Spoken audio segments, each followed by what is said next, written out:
Kebenseli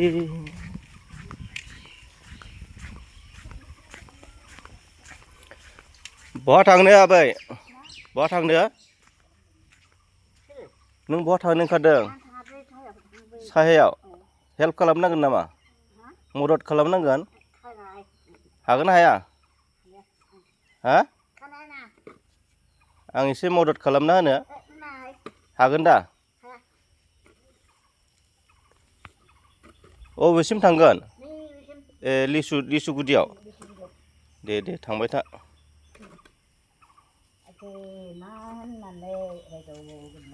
ओंखाम जाखांबाय दे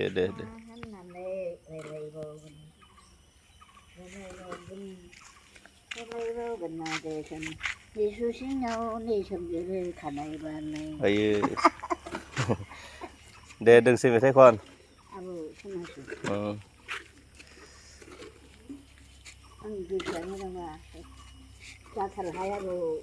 जाथारलाथ' आरो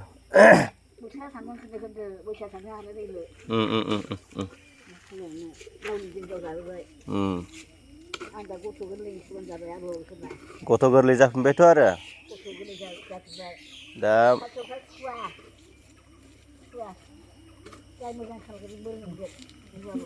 दा मानबायलायसिगोनलै नोंसोरो मानबायफिनसिगोनलै आरो नोंसोर दा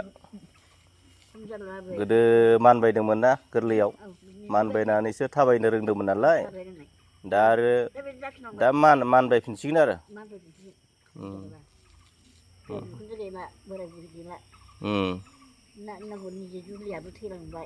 नंगौ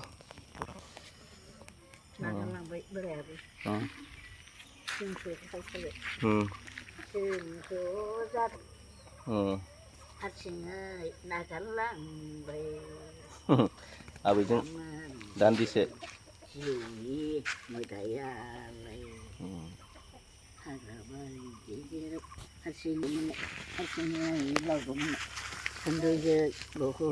मा मावदोंमोनलाय आङो आंना खामानियानोथ' दिनै जेबो खामानि गैया एकदम बोथोरा मोजां नङा नालाय बोथोर मोजां नङा बोथोरसो मा जाबाय थाखो बोथोरानो बिराद गाज्रि खामानि मावनोनो होला बोथोराबो मावनोनो होआबा साननैसो माइ गायनोबो जायाखै खोथियाबो देराखै नालाय उन जालांबाय दाख्लै साननैसो नुथाराखैमोन सोरनावबा दंहैयोमोन नोङो आं बावनो थाबाय थादों ए आंसो नुवाखै आरो होमबा आं जेरावबो थाङा आबौ आंजों थादों जेराव बोराया दोननाय बेवहाय थाहैदों दे थिगानो दं आंबो न'खौ नुबाय थाराखै आरो नुवाखैथ' आरो नुबाय थाराखै आं आबैखौबो खनसे माबाहाय ना ओंख्रि ना माबाखौ आंनो आबैया होफैदोंहाय नोंनि आबैया ओंख्रि होफैदों मा ओंख्रिमोनथाय बावलायलांबाय आङो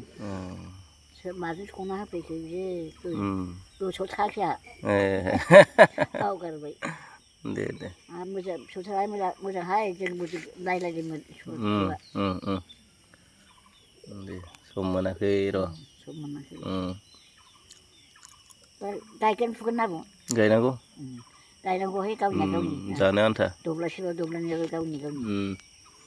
जानो आन्था गायनांगौ जोंहाथ' मा खालामनो नागिरो फिसा फिसौफ्रा रमेश माहाजोन गणेश माहाजोन मा खालामना थांखो आंखौबा बेदर जानो थांखो ना मा जानो थांखो जेबो मिथिला आं बोरायाथ' बोरै थांखाबाय मालाय थांनायफ्रा मोजांसो ना थांनायफ्रा मालाय मोजां मोनबाय होनदों थांनायफ्रा मोजां मोनबाय थांनानै थानायासो खस्थ' नंगौ दानो मोजां दा गाज्रि